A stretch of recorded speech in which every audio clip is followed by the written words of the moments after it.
to the Alliance to End Hunger, to Bread for the World, to Feeding America, to Food Research and Action Center, FRAC, the Jewish Council for Public Affairs, Mazone, a Jewish response to hunger, Moms Rising, Share Our Strength. I go on and on and on. I'd like this to be put in the record, Mr. Speaker. Without objection, and the gentleman from Massachusetts has 4 minutes. I thank the Speaker. Mr. Speaker, this is an important debate we're going to have, that we're having and that we will have on this farm bill. It's about our values, and the question is it acceptable to try to balance the budget or pay for other programs to benefit kind of wealthy special interests by cutting a program that benefits the poorest of the poor in this country, a program called SNAP. The people on SNAP, I want to remind my colleagues, are good, decent, honest people. They're our neighbors. They're people who have fallen on hard times. They are people who are working full-time and still not earning enough to be able to not qualify for public assistance. Those are the people we're talking about.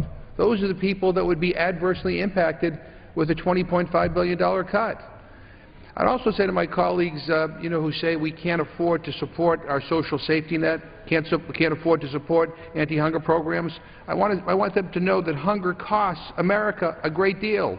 The Center for American Progress did a study that said it costs us $168.5 billion a year in health care costs, avoidable health care costs, disability, lost wages, reduced learning capacity. Hungry children who go to school don't learn. That's why it's particularly cruel that over 200,000 kids will lose their access to free lunch and breakfast at school. Those kids will go to school hungry. You don't learn if you're hungry. I mean, we all talk about preparing the new generation and making sure our kids have all the opportunities. Well, but food is as essential to learning as that textbook is. And here we are going to embrace a bill that cuts 200,000 people, 200,000 kids off of the school breakfast and lunch program.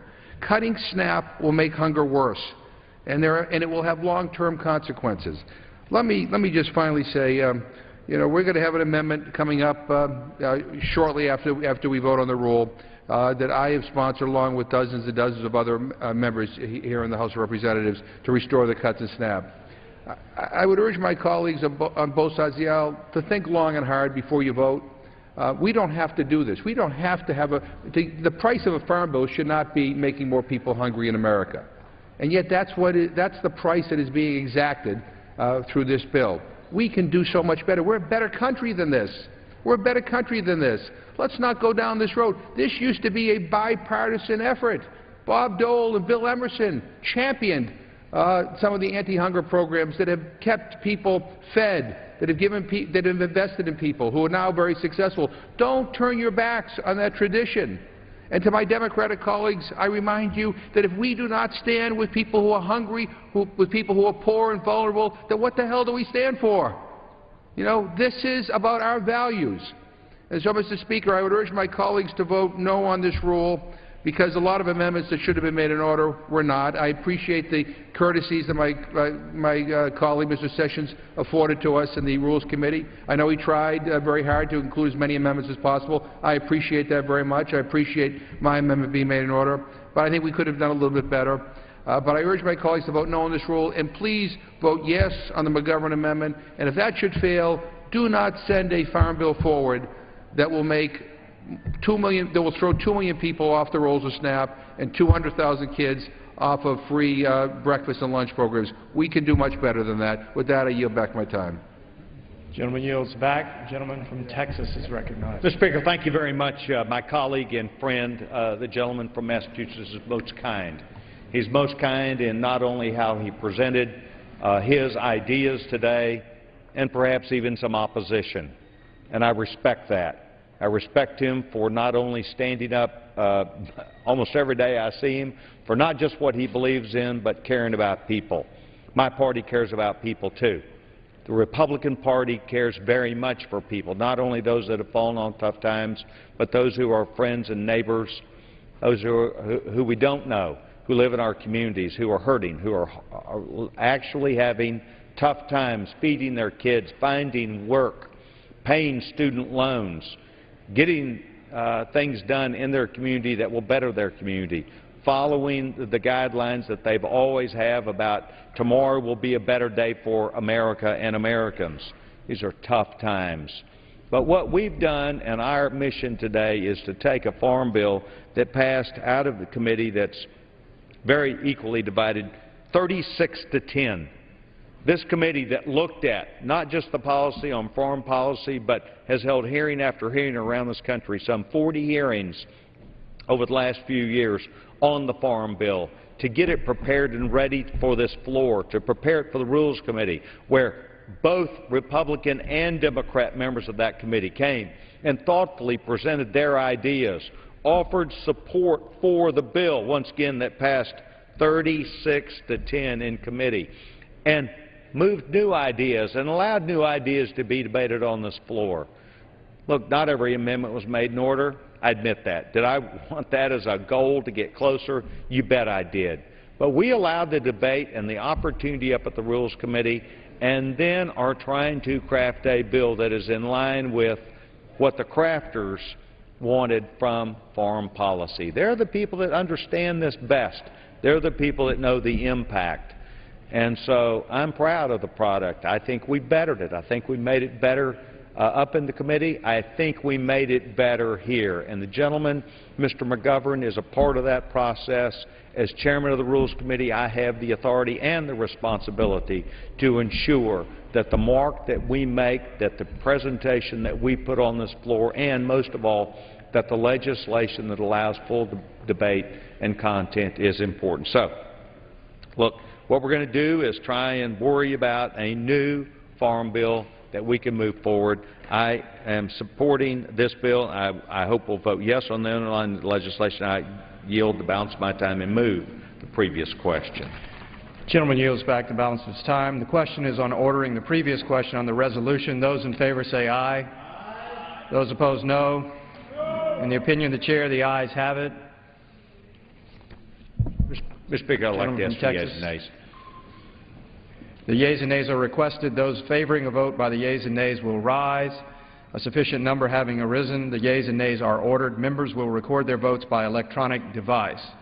Pursuant to Clause 8 and Clause 9 of Rule 20, this 15-minute vote on ordering the previous question will be followed by 5-minute votes on the adoption of House Resolution 271 if ordered and approval of the Journal if ordered. This is a 15-minute vote. In the House, a second day of debate on the Farm Bill, which sets agriculture, farm, and nutrition programs and policies for the next 5 years. They've been debating the rules for consideration of the amendments this afternoon. The rule would allow for consideration of 103 amendments. Among those would be a Democratic amendment, and you heard a lot of discussion about this, which would restore the $20.5 billion in cuts to the food stamp program or the Supplemental Nutrition Assistance Program. This is a 15-minute vote, a previous question vote. They will vote on the rule next, and if the rule passes, begin debate this afternoon on those 103 amendments. CQ wrote earlier today that House Agriculture Chairman Frank Lucas of Oklahoma thinks he has the votes to pass the Chamber's farm bill, but aides say final passage could be delayed until next week. That according to CQ. Meanwhile, across the ocean in Berlin, President Obama wrapping up his short European trip, the G8 summit, of course, and speech today in Berlin at the Brandenburg Gate. And during that speech, the president said that he intends to seek negotiated cuts with Russia to move beyond a Cold War nuclear posture. We'll show you the president's comments at least as much as we can while this vote is underway.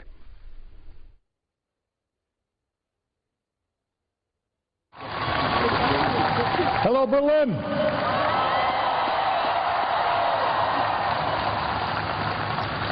Well, thank you, Chancellor Merkel, for your leadership, your friendship, and the example of your life. From a child of the East to the leader of a free and united Germany. As I've said, Angela and I don't exactly look like previous German and American leaders, but the fact that we can stand here today along the fault line where a city was divided speaks to an eternal truth. No wall can stand against the yearning of justice, the yearnings for freedom, the yearnings for peace that burns in the human heart.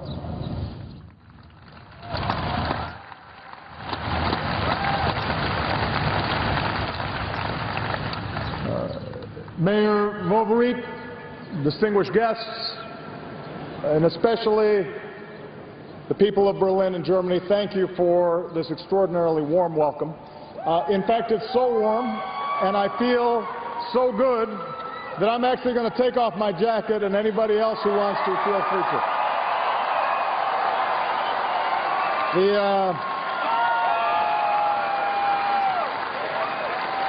We can be a little more informal among friends.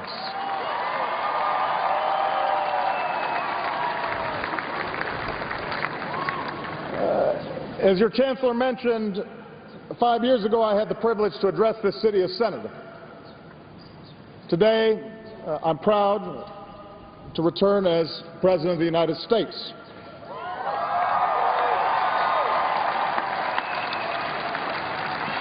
And I bring with me the enduring friendship of the American people, as well as my wife Michelle and Malia and Sasha. You may notice that they're not here. The last thing they want to do is to listen to another speech from me. So they're out experiencing the beauty and the history of Berlin.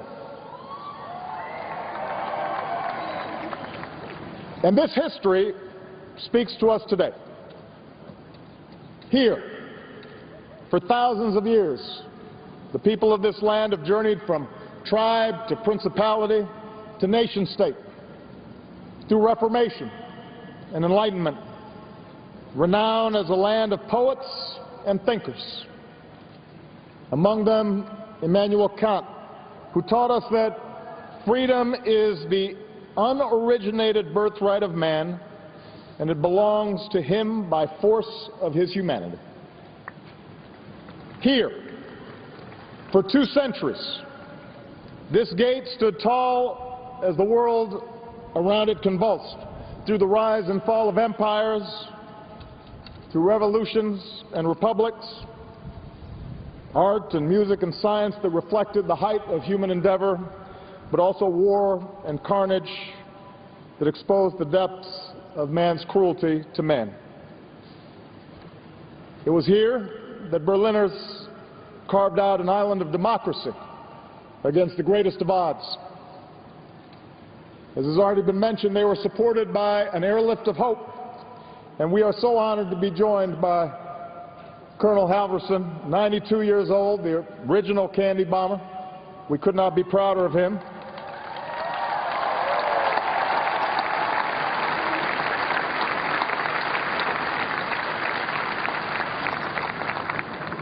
I hope I look that good, by the way, when I'm 92. During that time, a Marshall Plan seeded a miracle, and the North Atlantic Alliance protected our people. And those in the neighborhoods and nations to the east drew strength from the knowledge that freedom was possible here in Berlin, that the waves of crackdowns and suppressions might therefore someday be overcome. Today, 60 years after they rose up against oppression, we remember the East German heroes of June 17th. When the wall finally came down, it was their dreams that were fulfilled. Their strength and their passion, their enduring example remind us that for all the power of militaries, for all the authority of governments, it is citizens who choose whether to be defined by a wall or whether to tear it down.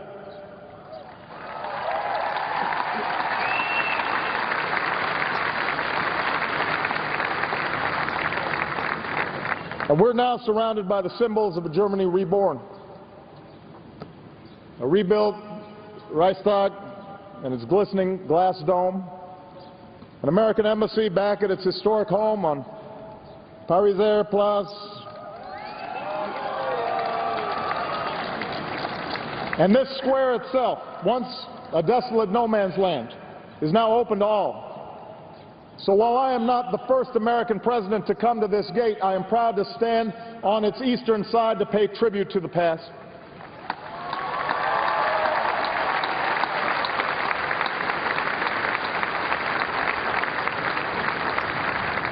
For throughout all this history, the fate of this city came down to a simple question.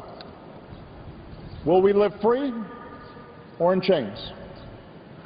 Under governments that uphold our universal rights or regimes that suppress them? In open societies that respect the sanctity of the individual and our free will, or in closed societies that suffocate the soul? As free peoples, we stated our convictions long ago. As Americans, we believe that all men are created equal, with the right to life and liberty and the pursuit of happiness. And as Germans, you declared in your basic law that the dignity of man is inviolable.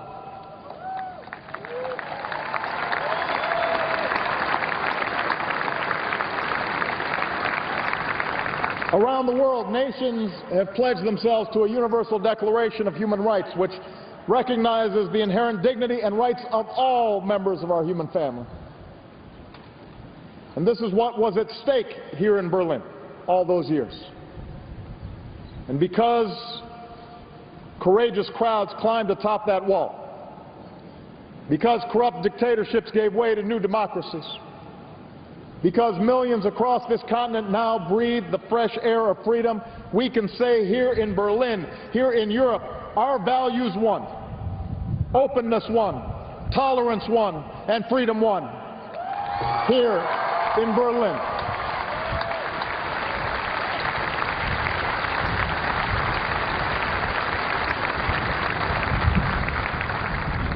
And yet more than two decades after that triumph, we must acknowledge that there can at times be a complacency among our Western democracies. Today, people often come together in places like this to remember history, not to make it. After all, we face no concrete walls, no barbed wire. There are no tanks poised across a border. There are no visits to fallout shelters. And so sometimes there can be a sense that the great challenges have somehow passed. And that brings with it a temptation to turn inward, to think of our own pursuits and not the sweep of history, to believe that we've settled history's accounts, that we can simply enjoy the fruits won by our forebears. But I come here today in Berlin to say complacency is not the character of great nations. Today's threats are not as stark as they were half a century ago, but the struggle for freedom and security and human dignity, that struggle goes on. And I've come here to this city of hope because the tests of our time demand the same fighting spirit that defined Berlin a half-century ago. Chancellor Merkel mentioned that we mark the anniversary of President John F. Kennedy's stirring defense of freedom, embodied in the people of this great city.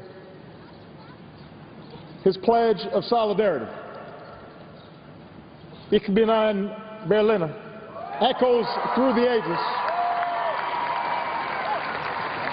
But that's not all that he said that day. Less remembered is the challenge that he issued to the crowd before him. Let me ask you, he said to those Berliners, let me ask you to lift your eyes beyond the dangers of today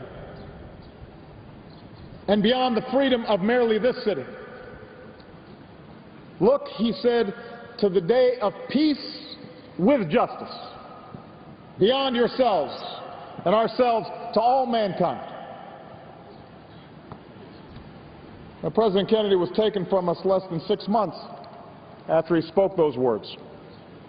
And like so many who died in those decades of division, he did not live to see Berlin united and free. Instead, he lives forever as a young man in our memory. But his words are timeless because they call upon us to care more about things than just our own self-comfort, about our own city, about our own country. They demand that we embrace the common endeavor of all humanity. And if we lift our eyes as President Kennedy called us to do, then we'll recognize that our work is not yet done. For we are not only citizens of America or Germany, we are also citizens of the world. And our fates and fortunes are linked like never before. We may no longer live in fear of global annihilation, but so long as nuclear weapons exist, we are not truly safe.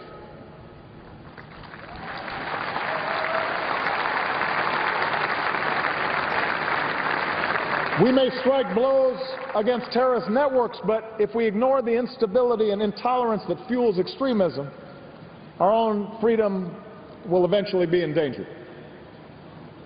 We may enjoy a standard of living that is the envy of the world, but so long as hundreds of millions endure the agony of an empty stomach or the anguish of unemployment, we're not truly prosperous.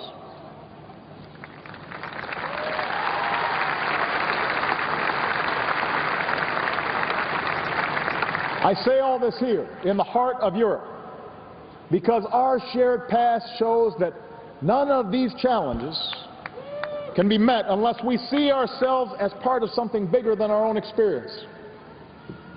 Our alliance is the foundation of global security. Our trade and our commerce is the engine of our global economy. Our values call upon us to care about the lives of people we will never meet. When Europe and America lead with our hopes instead of our fears, we do things that no other nations can do. No other nations will do. So we have to lift up our eyes today and consider the day of peace with justice that our generation wants for this world. I'd suggest that peace with justice begins with the example we set here at home. For we know from our own histories that intolerance breeds injustice, whether it's based on race or religion, gender, or sexual orientation. You know, we are stronger when all our people, no matter who they are or what they look like, are granted opportunity. And when our wives and our daughters have the same opportunities as our husbands and our sons.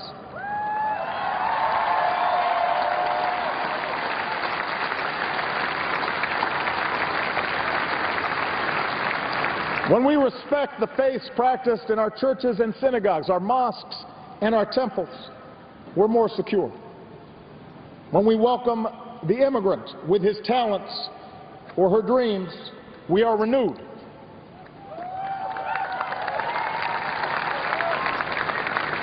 When we stand up for our gay and lesbian brothers and sisters and treat their love and their rights equally under the law, we defend our own liberty as well.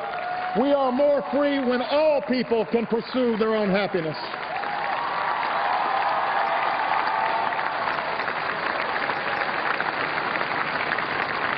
And as long as walls exist in our hearts to separate us from those who don't look like us or think like us or worship as we do, then we're going to have to work harder together to bring those walls of division down. Peace with justice means free enterprise that unleashes the talents and creativity that reside in each of us. You know, other models direct economic growth from the top down or rely solely on the resources extracted from the earth, but we believe that real prosperity comes from our most precious resource, our people.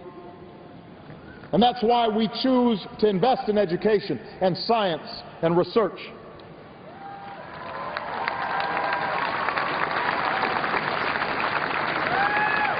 And now, as we emerge from recession, we must not avert our eyes from the insult of widening inequality or the pain of youth who are unemployed. We have to build new ladders of opportunity in our own societies that, even as we pursue new trade and investment that fuels growth across the Atlantic. America will stand with Europe as you strengthen your union, and we want to work with you to make sure that every person can enjoy the dignity that comes from work, whether they live in Chicago or Cleveland or Belfast or Berlin, in Athens or Madrid. Everybody deserves opportunity. We have to have economies that are working for all people, not just those at the very top.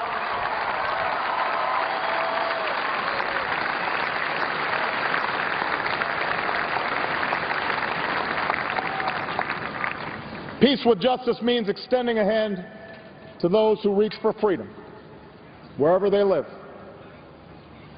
Different peoples and cultures will follow their own path, but we must reject the lie that those who live in distant places don't yearn for freedom and self-determination just like we do, that they don't somehow yearn for dignity and rule of law just like we do.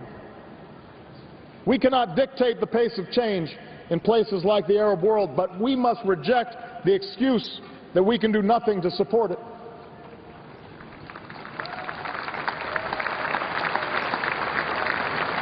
We cannot shrink from our role of advancing the values we believe in, whether it's supporting Afghans as they take responsibility for their future, or working for an Israeli-Palestinian peace, or engaging, as we've done in Burma, to help create space for brave people to emerge from decades of dictatorship. In this century, these are the citizens who long to join the free world. They are who you were. They deserve our support, for they too, in their own way, are citizens of Berlin. And we have to help them every day.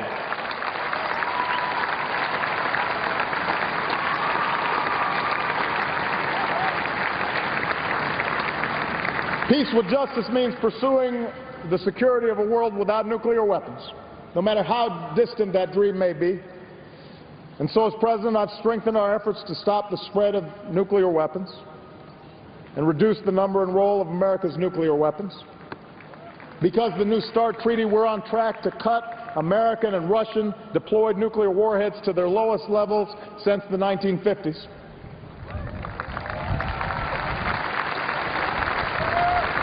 But we have more work to do. So today I'm announcing additional steps forward. After a comprehensive review, I've determined that we can ensure the security of America and our allies and maintain a strong and credible strategic deterrent while reducing our deployed strategic nuclear weapons by up to 1/3. And I intend to seek negotiated cuts with Russia to move beyond Cold War nuclear postures.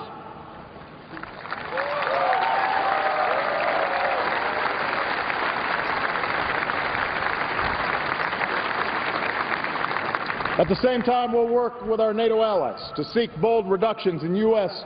and Russian tactical weapons in Europe. And we can forge a new international framework for peaceful nuclear power, reject the nuclear weaponization that North Korea and Iran may be seeking.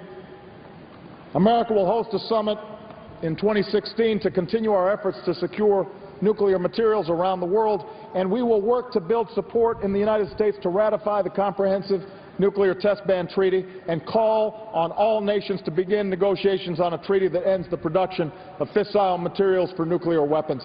These are steps we can take to create a world of peace with justice.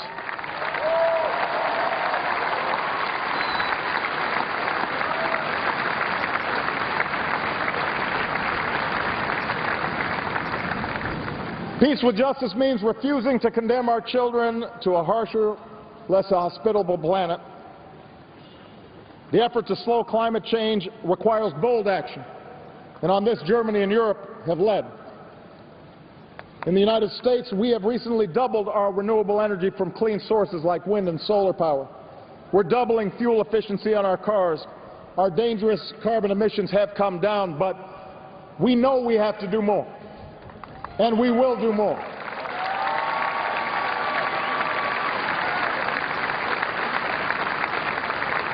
With a global middle class consuming more energy every day, this must now be an effort of all nations, not just some.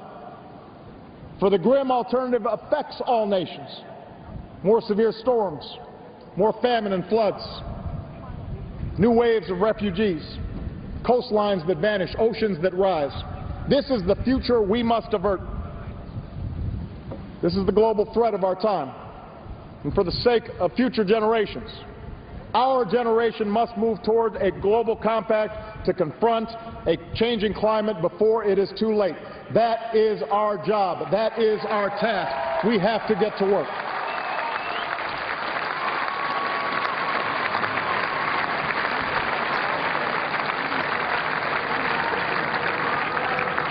Peace with justice means meeting our moral obligations. And we have a moral obligation and a profound interest in helping lift the impoverished corners of the world by promoting growth so we spare a child born today a lifetime of extreme poverty, by investing in agriculture so we aren't just sending food but also teaching farmers to grow food, by strengthening public health so we're not just sending medicine but training doctors and nurses who will help end the outrage of children dying from preventable diseases. Making sure that we do everything we can to realize the promise, an achievable promise, of the first AIDS-free generation. That is something that is possible if we feel a sufficient sense of urgency.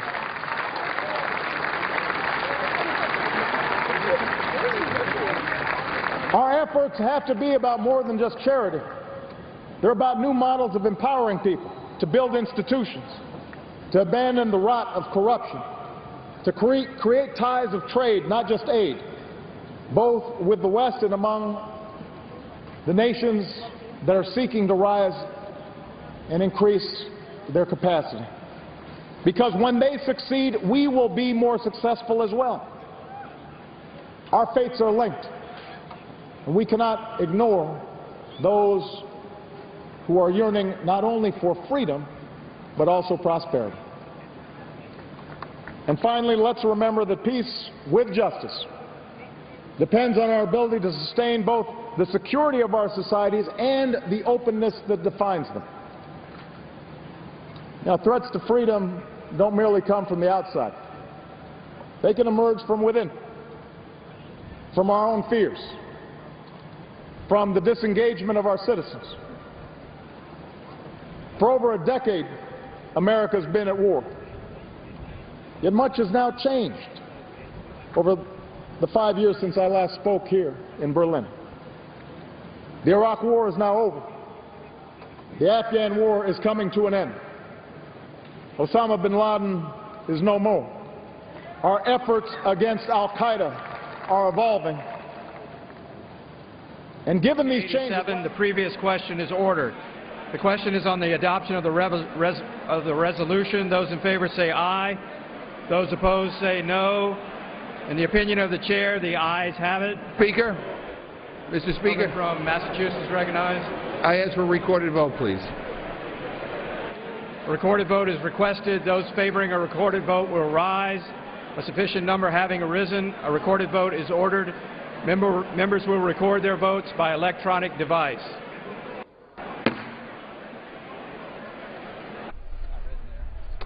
The vote on the rule for debate for further consideration of the Farm Bill, the five-year bill setting agriculture, nutrition, and farm policy and programs for the next 5 years. The rule would provide for the consideration of 103 amendments.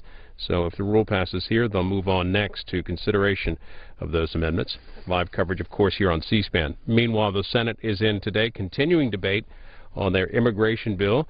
And Senator John Cornyn on the floor this afternoon. One of his amendments, an amendment requiring tighter border security before provisional residency is allowed. And it's possible there'll be some amendment votes this afternoon. Follow the coverage of the Senate debate, of course, over on C-SPAN 2. And outside the Capitol today, the Tea Party Patriots holding their IRS rally. It's underway. It's live on C-SPAN 3 and also online at cspan.org.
yeas are 239 and the nays are 177.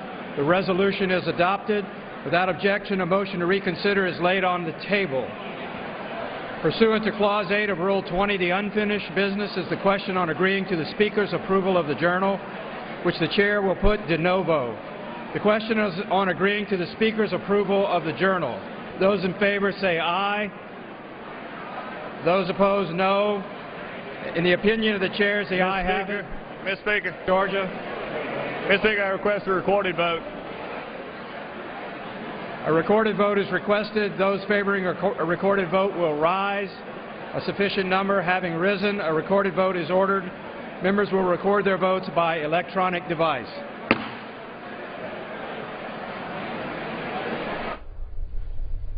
The House approves the rule for debate on the Farm Bill, so consideration of 103 amendments coming up next. Last vote in this series on the Journal, the official written record of the previous day's activities.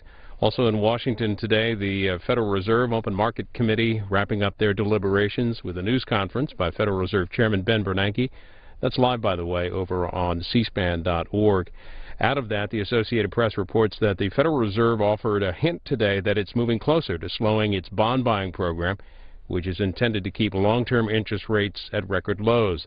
The AP writes the Fed said it will maintain the pace of its bond purchases for now, but it offered a more optimistic outlook for the U.S. economy and job market. That from the Associated Press. Again, the news conference is underway with the Fed chair, and that's on cspan.org.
are 275, the nays 139 with 1 voting present.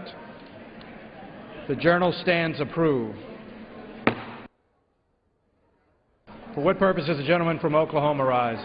Mr. Speaker, I ask unanimous consent that during further consideration of H.R. 1947, pursuant to House Resolution 271, Amendment number 55, printed in Part B of House Report 113-117, may be considered out of sequence. Without objection, so ordered. Mr. Speaker, It's recognized.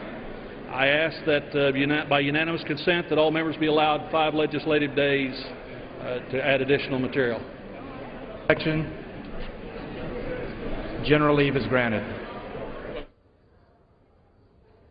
Pursuant to House Resolution 271 and Rule 18, the Chair declares the House and the Committee of the Whole House on the State of the Union for further consideration of H.R. 1947.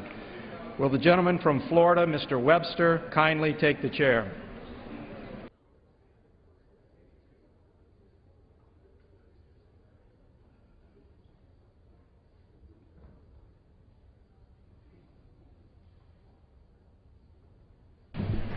The House is in this Committee of the Whole on the State of the Union for the further consideration of H.R. 1947, which the clerk will report by title. A bill to provide for the reform and continuation of agricultural and other programs of the Department of Agriculture through fiscal year 2018 and for other purposes. When the Committee of the Whole rose Tuesday, June 18, 2013, all of the general debate had expired. Pursuant to House Resolution 271, no further general debate shall be in order. In lieu of the amendments recommended by the Committees on Agriculture and Judiciary printed in the bill, it shall be in order to consider as an original bill for the purpose of amendment under the 5-minute rule, an amendment in the nature of a substitute consisting of the text of the Rules Committee Print 113-14, modified by amendment printed in Part A of House Report 113-117. That amendment in the nature of a substitute shall be considered as read. No amendment to the amendment in the nature of a substitute made in order as original text shall be in order except those printed in Part B of the House Report 113-117 and amendments in block described in Section 3 of the House Resolution 271, except as specified in the order of the House of today. Each amendment printed in Part B of the House Report 113-117 shall be considered only in the order printed in the report, may be offered only by a member designated in the report, shall be considered as read, shall be debatable for the time specified in the report, equally divided and controlled by the proponent and an opponent, may be withdrawn by its proponent at any time before action thereon, shall not be subject to amendment, and shall not be subject to a demand for division of the question.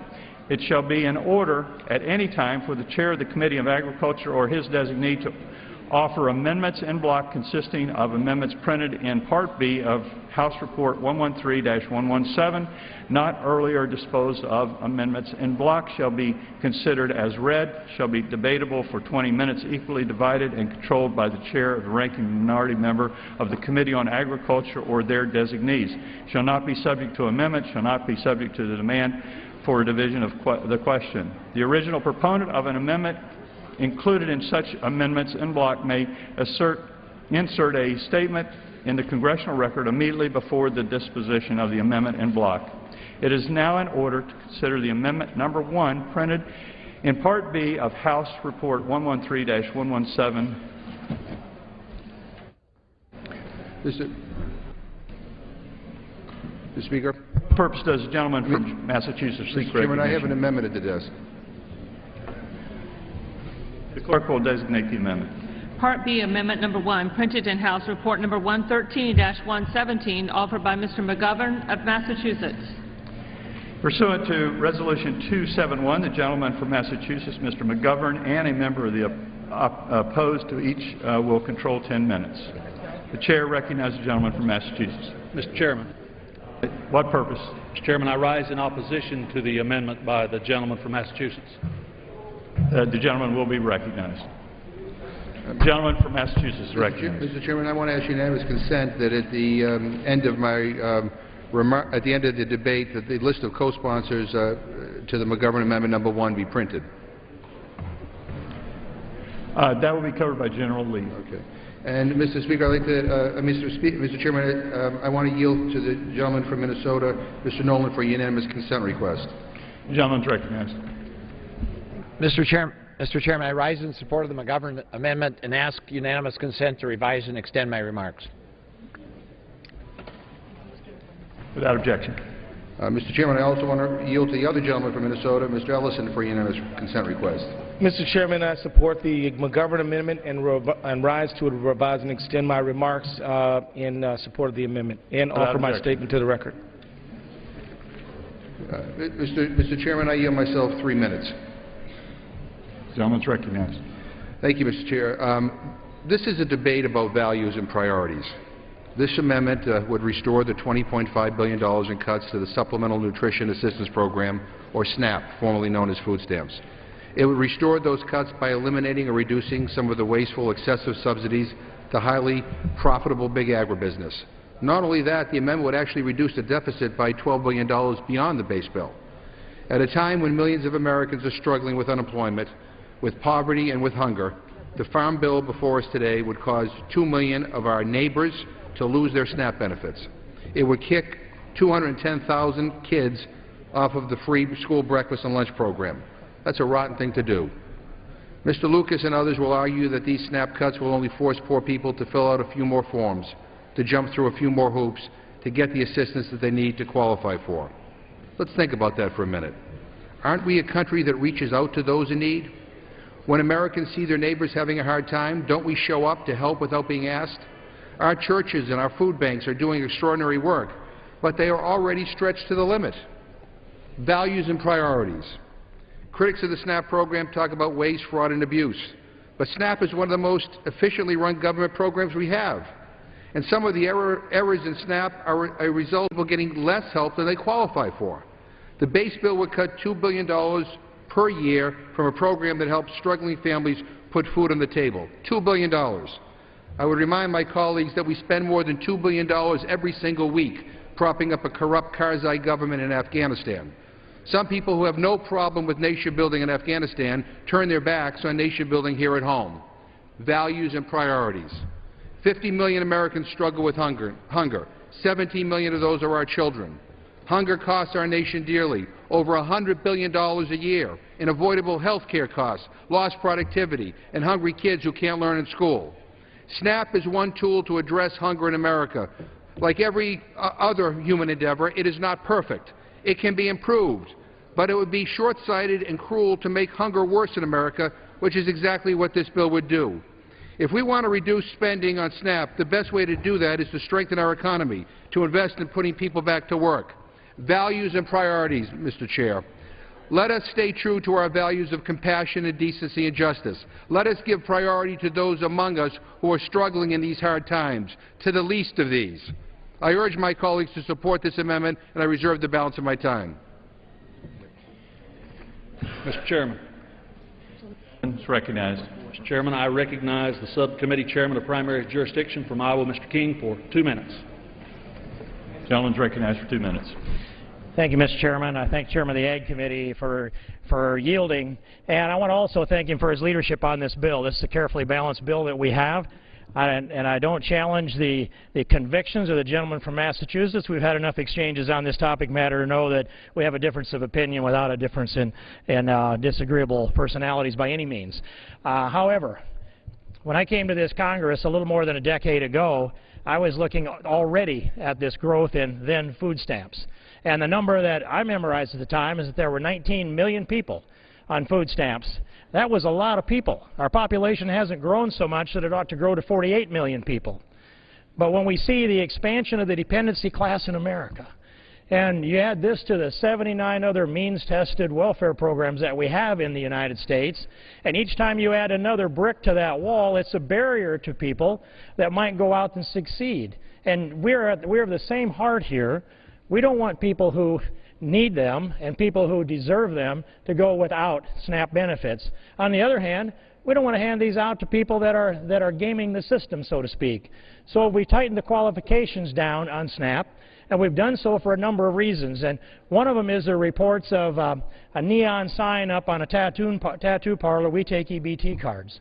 And you know, you have the reports of an individual who bailed himself out of jail with an EBT card. I don't think that we want to borrow money from the Chinese to fund such a thing. I think those people can figure out how to bail themselves out and how to pay their own tattoos. But instead, we tighten this down. It's a savings of $20.5 billion. It's a tough enough negotiation to get to that point. I don't know what the gentleman from Massachusetts would say is enough, and maybe I don't know what I would say was too little. But someplace in between his opinion and mine is where we've settled today on this $20.5 billion that come out of this top line that is roughly 80% of the overall benefits that are in this bill. And so it's carefully balanced, it's carefully negotiated, it's something that has had the cooperation with the ranking member on as well. And I think it's an important thing for us to understand that you can't simply be spending advertising dollars out there to sign more people up on food stamps, and that's what our Secretary of Agriculture has been doing. In this bill, we eliminate the advertisement to sign people up on food stamps. That's a good thing. If people need it, they're going to figure out how to sign it up without somebody knocking on their door or advertising in the newspaper or on the radio or on the TV. And so we tighten up the system. We keep the resources to the people that need them, and we reduce this thing, however marginally. It's a 2.5% reduction in this massive growth from 19 million to 48 million. That's not too much to ask, and I yield back the balance of my time. Mr. Chairman, from Massachusetts. I yield myself 30 seconds. You're recognized. Mr. Chairman, let me again remind my colleagues, the reason why we've seen an uptick in the number of people registered for SNAP is because we are coming out of this recession, the worst economy we've had since the Great Depression. The gentleman from Iowa says this is a carefully negotiated, carefully studied compromise. We didn't have a single hearing on it, not in his subcommittee and not in the full committee.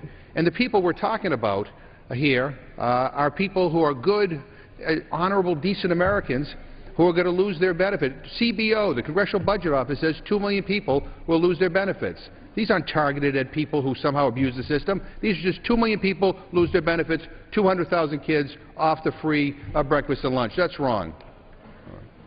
Let him go next. You next. Gentleman from Oklahoma. Mr. Chairman, I yield to the